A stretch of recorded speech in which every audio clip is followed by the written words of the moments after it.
ஹரே கிருஷ்ணா கிருஷ்ணா கிருஷ்ணா ஹரே ஹரே, ஹரே ராமா ராமா ராமா ஹரே ஹரே. குட்டி கதைகள் 625. இங்கு வித்யாதரன் முக்தி மற்றும் சங்காசுரன் வதம் எனும் கதை காண்போம். முன்பு ஒரு சமயம் நந்த மகாராஜாவின் தலைமையிலான கோபாலர்கள் அம்பிகாவனம் சென்று சிவராத்திரி பூஜை செய்ய விரும்பினார்கள். ராசலீலை வேனிற் காலத்தில் நடைபெற்றது. அதன் பின்பு ஹோலி எனும் தோள யாத்திரை உற்சவம் நடைபெறும். ராசலீலைக்கும் தோள யாத்திரைக்கும் இடையே வரும் மற்றொரு முக்கியமான பூஜை சிவராத்திரி. அது சிவபெருமானின் பக்தர்களால் கொண்டாடப்படுகின்றது. ஆனால் சில சமயங்களில் வைஷ்ணவர்களும் இந்த பூஜையை கொண்டாடுகின்றார்கள். ஏனென்றால் அவர்கள் சிவபெருமானை வைஷ்ணவர்களுள் மிகச்சிறந்த வைஷ்ணவராக ஏற்றுக்கொள்கின்றார்கள். ஆனால் சிவராத்திரி பூஜை கிருஷ்ண பக்தர்களால் அவ்வளவு கட்டாயமாக நடத்தப்படுவது கிடையாது. எனவே ஸ்ரீமத் பாகவதத்தில் நந்த மகாராஜாவின் தலைமையிலான ஆயர்கள் சிவராத்திரி பூஜை செய்ய வேண்டுமென ஒரு சமயம் விரும்பினார்கள் என கூறப்படுகின்றது. அவர்கள் அந்த பூஜையை ஒழுங்காக செய்து வந்தவர்கள் கிடையாது. ஆனால் ஒரு சமயம் அது பற்றி அறிந்து கொள்ளும் ஆவல் காரணமாக அவர்கள் அம்பிகாவனம் செல்ல விரும்பினார்கள் என்பது இதன் பொருள். அம்பிகாவனம் குஜராத் மாநிலத்தில் இருக்கின்றது. அது சரஸ்வதி நதிக்கரையில் உள்ளதாக சொல்வது உண்டு. ஆனால் குஜராத் மாநிலத்தில் என்ற பெயருடைய நதி எதுவும் கிடையாது.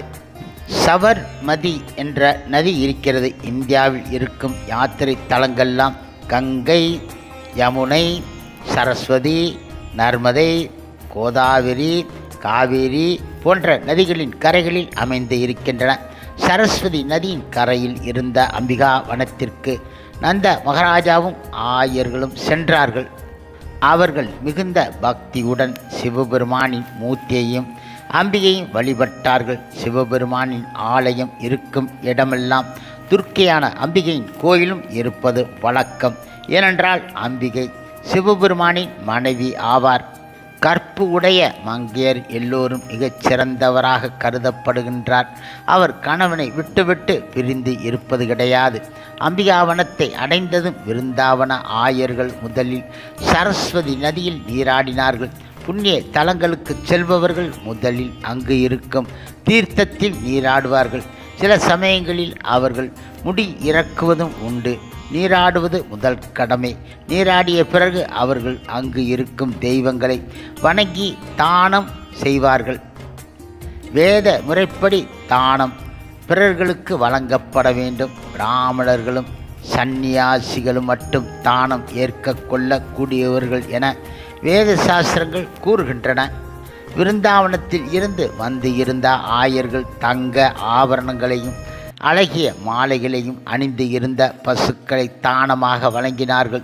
பிராமணர்கள் எந்தவித தொழிலிலும் வியாபாரத்திலும் ஈடுபடாததால் அவர்களுக்கு தானம் வழங்கப்படுகின்றது. அவர்கள் பிராமணர்களுக்கான கடமைகளில் ஈடுபட்டு இருக்க வேண்டும். அந்த கடமைகள் பகவத்கீதையில் கூறப்பட்டு இருக்கின்றன. அவையாவன: அவர்கள் கல்வியில் சிறந்து இருக்க வேண்டும். அவர்கள் கற்று அறிந்தவர்களாக இருப்பது மட்டுமில்லாமல் மற்றவர்களுக்கும் கல்வி கற்பிக்க வேண்டும். பிராமணர்கள் தம் மட்டில் பிராமணராக இராமல் மற்ற பிராமணர்களை உருவாக்க வேண்டும். ஒருவன் சிஷ்யனாக விரும்பினால் அவனுக்கு பிராமணன் ஆகும் வாய்ப்பு அளிக்க வேண்டும். பிராமணன் எப்போதும் விஷ்ணுவை வழிபடுகின்றான். எனவே அவன் தானம் ஏற்றுக்கொள்ள தகுதி உடையவன் ஆகின்றான். ஆனால் பிராமணர்களுக்கு மிக அதிகமான அளவில் தானம் கிடைத்தால் அதை அவர்கள் விஷ்ணுவின் சேவையில் செலவு இட வேண்டும். எனவே வேத இலக்கியங்களில் பிராமணர்களுக்கு தானம் வழங்க வேண்டுமென அதன் மூலம் திருப்திப்படுத்தப்படுகிறான் என கூறப்பட்டு இருக்கின்றது. யாத்ரீகர்கள் நீராடி தெய்வத்தை வணங்கி தானம் செய்கின்றார்கள். அவர்கள் ஒரு நாள் உபவாசம் இருக்க வேண்டுமென ஆலோசனை வழங்கப்படுகின்றது. யாத்திரை தலத்தில் 3 நாட்கள் தங்கியிருக்க வேண்டும். முதல் நாள் உபவாசம் இருக்க வேண்டும். இரவில் சிறிது தண்ணீர் அருந்தலாம். அது உபவாசத்தை முறித்தது ஆகாது.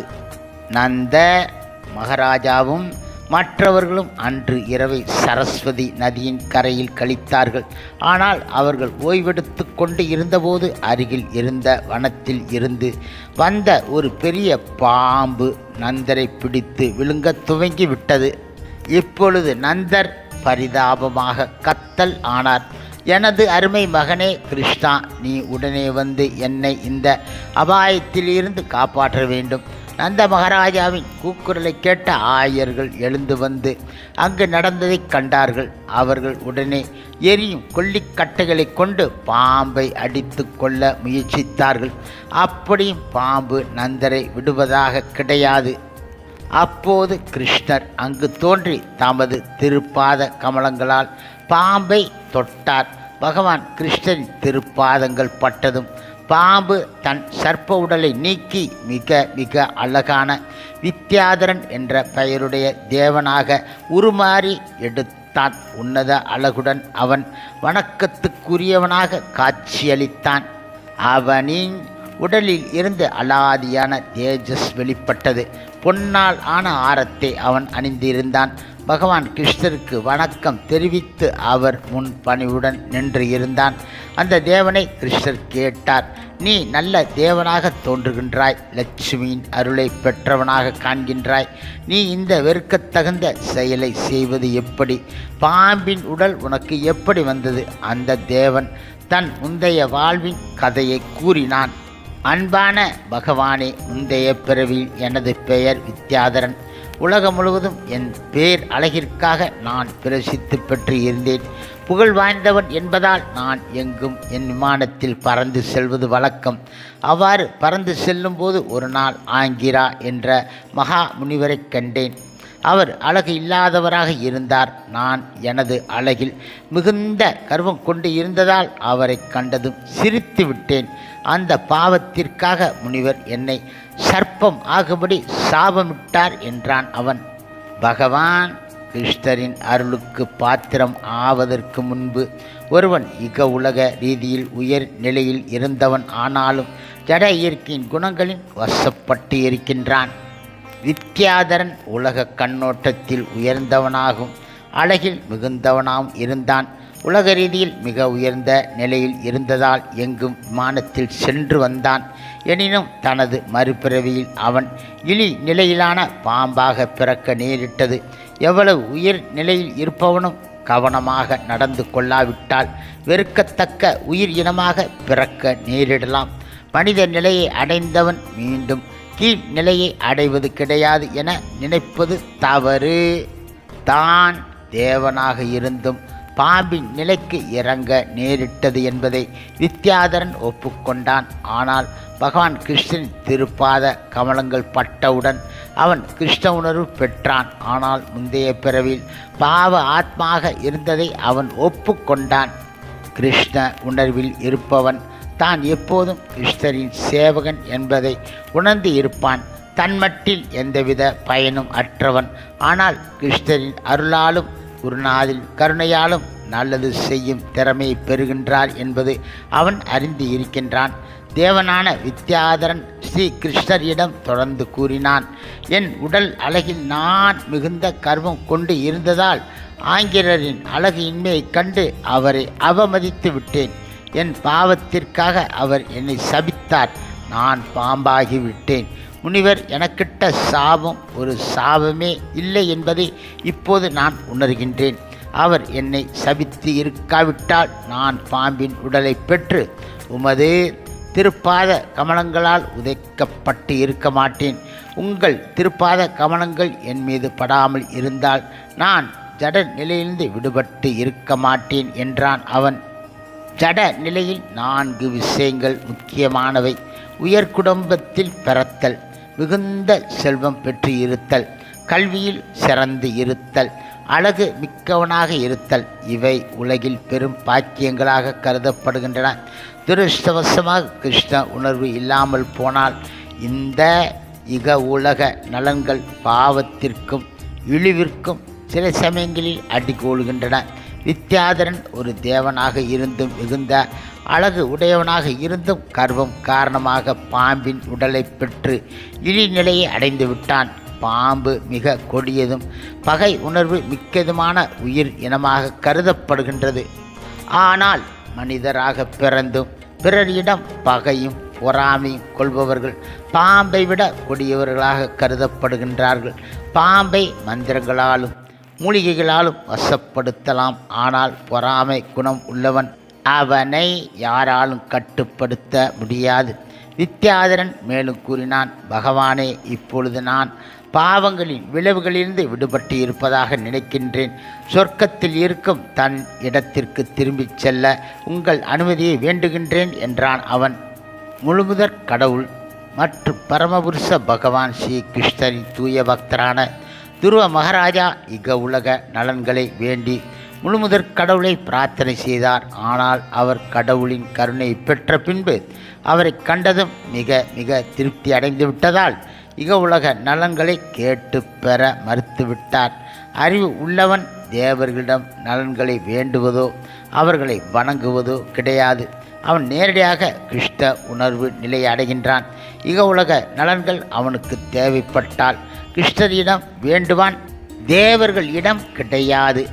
மீண்டும் சொர்க்கத்தை அடைய பகவான் கிருஷ்ணரின் அனுமதிக்காக காத்து இருந்த வித்யாதரன் கூறினான், இப்போது உமது திருப்பாத கமலங்கள் என் மீது பட்ட பின்னால் ஜட இச்சையிலிருந்து நான் விடுபட்டு இருக்கிறேன்.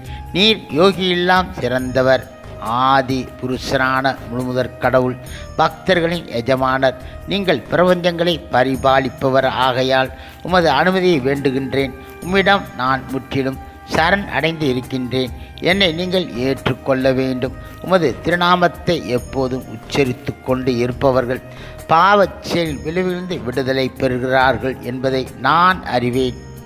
உமது திருப்பாதங்கள் தம்மேல் படும் பாக்கியத்தை அடைந்தவர்கள் நிச்சயமாக முக்தி பெறுகின்றார்கள். எனவே அந்த பிராமணரின் சாபத்தில் இருந்து இப்போது நான் விடுபட்டு இருக்கிறேன் என்பதை நன்றாக அறிவேன் என்றான் அவன்.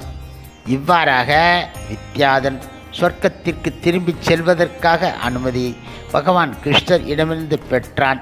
பகவானின் கருணையை பெற்ற வித்யாதரன் அவரை வலம் வந்து பணிவுடன் வணங்கி சொர்க்கத்திற்கு திரும்பிவிட்டான். நந்த மகாராஜாவும் பாம்பினால் விழுங்கப்பட இருந்த அபாயத்திலிருந்து தப்பிவிட்டார். சிவபெருமானை வழிபடுவதற்காக அம்பிகாவனம் வந்து இருந்த ஆயர்கள் தம் காரியத்தை முடித்து கொண்டு விருந்தாவனத்திற்கு திரும்பிச் செல்ல தயாராகிவிட்டார்கள். திரும்பும் வழியில் அவர்கள் கிருஷ்ணரின் லீலைகளை நினைத்தபடி வந்தார்கள். வித்யாதரன் முக்தி பெற்ற நிகழ்ச்சியை பற்றி மீண்டும் மீண்டும் நினைத்தபடி வந்தார்கள். அவர்கள் பகவான் கிருஷ்ணரிடம் மேலும் அதிகமான பற்றுதல் அடைந்தார்கள். விருந்தாவன வாசிகளான ஆயர்கள் சாதாரண மனிதர்கள் கிடையாது. அவர்கள் முற்றிலும் கிருஷ்ணருக்காகவே செயல்பட்டவர்கள். கிருஷ்ணரிடம் மேலும் நெருங்கிய தொடர்பு கொள்வதற்காக வேறு தேவர்களை வணங்குவது அனுமதிக்கப்படுகிறது.